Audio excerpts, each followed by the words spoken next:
जत्रा म्हटली की लाऊडस्पीकरचे सूर, विद्युत रोषणाईचा झगमगाट आणि गर्दी हे चित्र अपेक्षित आहे। परंतु वेंगुर्ला येथील मानसीश्वरच्या स्थानावर भाविकांचा महापूर असतो, पण कानठळ्या बसणारे आवाज व डोळे डिपून टाकणारी रोषणाई केली जात नाही। असा हा मानसीश्वर जत्रोत्सव भाविकांच्या अलोट गर्दीत साजरा झाला। नमस्कार, आपण आहोत आता मानसीश्वर जत्रोत्सवात आणि आपण बघू शकता की भाविकांची प्रचंड गर्दी दिसून येत आहे। दरवर्षीप्रमाणे जत्रा प्रचंड भरलेली आहे। अगदी पहाटेपासून भाविकांच्या रांगा मंदिराकडे दर्शनासाठी गर्दी करत आहेत। या जत्रेचे अजून एक वैशिष्ट्य म्हणजे इथे कोणतेही वाद्य चालत नाही। अगदी शांतताप्रिय असलेले हे देवस्थान आहे। या जत्रोत्सवात भाविकांच्या लांबच लांब रांगा व फडकणारी असंख्य भगवी निशाण लक्ष वेधून घेत होती। तसेच रस्त्याच्या दुतर्फा खाद्यपदार्थांचे स्टॉल, खेळण्यांची दुकानेही दिसून येत होती। अशा या हाकेला धावणाऱ्या व नवसाला पावणाऱ्या रक्षणकर्त्याच्या जत्रोत्सवासाठी वेंगुर्लाच नव्हे तर संपूर्ण देशभरातून भाविक दर्शनासाठी आले होते।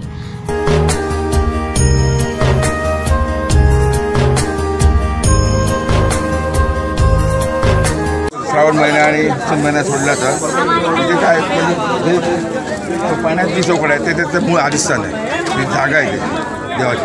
आणि नंतर बांधलेलं आहे, ते खाडी होती ते मूळ आदिस्थान आहे। आपली जागा लांब घेतलेली आहे, हे पाण्यात घेतलेली आहे आणि असं काय दिसत नाही। ते पण ज्युअल आहे, जसा ज्याला ज्याला अनुभव येईल तसं तसं त्यांना वाटणार। ते पण असं मोकळं आहे, दिसत नाही, मूर्ती नाही, काय नाही, असं काय नाही। ते पण वेगळं एक स्थान आहे।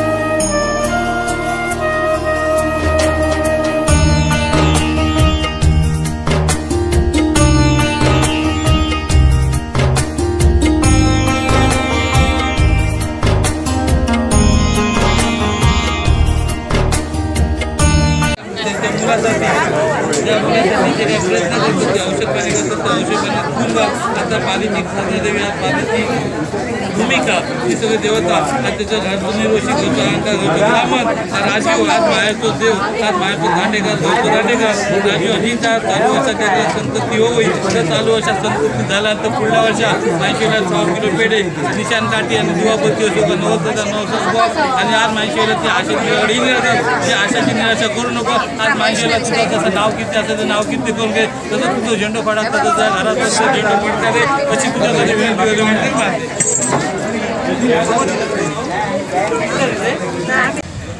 सालाबादप्रमाणे आज दिनांक 5 फेब्रुवारी 2025 रोजी आपली वेंगुर्ला शहरानजीक असलेले श्री देव मानसीश्वर जत्रोत्सवास सुरुवात झालेली आहे। रात्रीपासून सदर जत्रोत्सवाच्या अनुषंगाने पोलीस विभागामार्फत योग्य तो बंदोबस्त लावण्यात आलेला आहे। जवळपास 2 अधिकारी आणि 30 अंमलदार या ठिकाणी बंदोबस्तासाठी लावण्यात आलेले आहे। तसेच पार्किंगची जी महत्त्वाची समस्या आहे ते सोडवण्यासाठी सुद्धा आम्ही उपाययोजना आखलेल्या आहेत।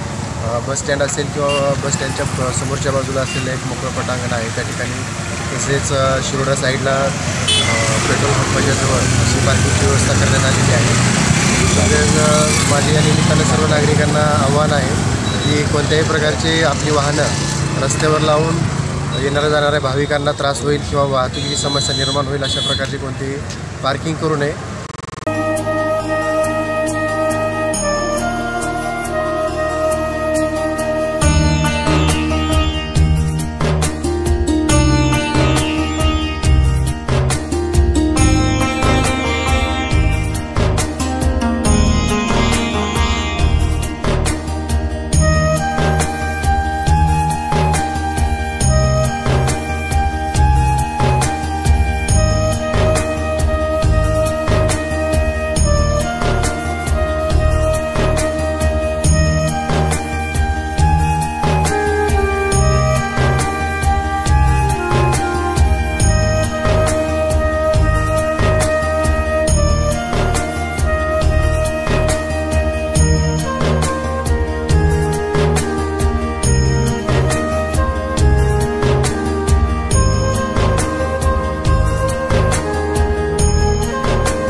नाही, सिंधुदुर्ग जिल्ह्यातलं एक प्रसिद्ध असं आध्यात्मिक केंद्र जे आहे, आध्यात्मिक पर्यटनच्या दृष्टीने पण आपण बघू तर असं हे मानसेश्वर बरेच दिवस इच्छा होती या ठिकाणी येऊन यात्रे दिवशी दर्शन घ्यावं। आज तो योग आमच्या सगळ्या सहकाऱ्यांमुळे आज तो योग आला आणि खूप समाधान वाटलं, आत्मिक समाधान मिळालं।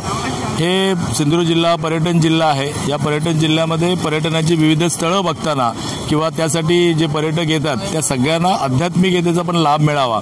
जसं अंगणेवाडी आहे, अनेक आपली मंदिर आहेत, कुणकेश्वर आहे, तर मला वाटतं या रूटवर असणारं या सगळ्या कोस्टल एरिया आहे आणि त्या रूटवर असणारं हे एक देवस्थान आहे। भारतीय जनता पार्टी म्हणून आमचे सगळे सहकारी, आमचे सगळे नेते, माननीय पालकमंत्री असतील, राणेसाहेब असतील, ही सगळीच मंडळी, चव्हाणसाहेब असतील, या सगळ्याच मंडळीच्या माध्यमातून या पर्यटन केंद्र, या आध्यात्मिक केंद्राचा एक चांगल्या पद्धतीचा परिसराचा विकास करण्याचं आमचं एक ध्येय आहे आणि पुढच्या काळामध्ये इथे एक चांगलं पर्यटकांना नेहमीच्या याच्यामध्ये येऊन या देवाचं दर्शन घेणं, शांत ठिकाणी बसणं, एक आत्मिक समाधान लाभेल अशा पद्धतीचं वातावरण निर्माण करण्याचा आमचा प्रयत्न राहील। सगळ्याच मानसेश्वरच्या भाविकांना आम्ही शुभेच्छा देतो। श्रीदेव मानसेश्वर हा खरं म्हणजे नवसाला पावणारा देव आहे।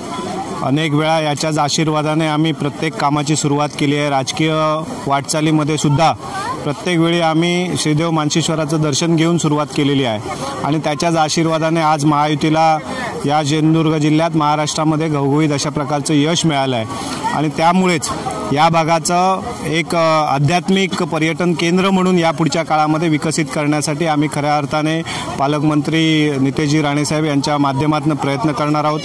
आदरणीय राणेसाहेब असतील किंवा सर्वच राणे कुटुंबीय असतील, आदरणीय चव्हाणसाहेब असतील, हे सर्वच मंडळी, नेते मंडळी सातत्याने या देवाच्या दर्शनाने आपापल्या कामाची सुरुवात करत असतात आणि म्हणून यांच्या माध्यमातून या पुढच्या काळामध्ये भाविकांसाठी अधिक काही सुविधा उपलब्ध करण्याचा आमचा प्रयत्न राहील आणि आज येणारे जत्रोत्सवासाठी येणाऱ्या सगळ्याच भाविकांना मी मनापासून शुभेच्छा देतो, त्यांचं स्वागत करतो। धन्यवाद। या जत्रोत्सवात खास आकर्षणाचं केंद्रबिंदू म्हणजे येथे पहाटे पेट्रोमॅक्स बत्तीच्या उजेडात होणारे दशावतारी नाटक। या बत्त्या देखील नवस म्हणून दिल्या जातात। असा हा मानसेश्वर जत्रोत्सव भाविकांच्या अलोट गर्दीत संपन्न झाला।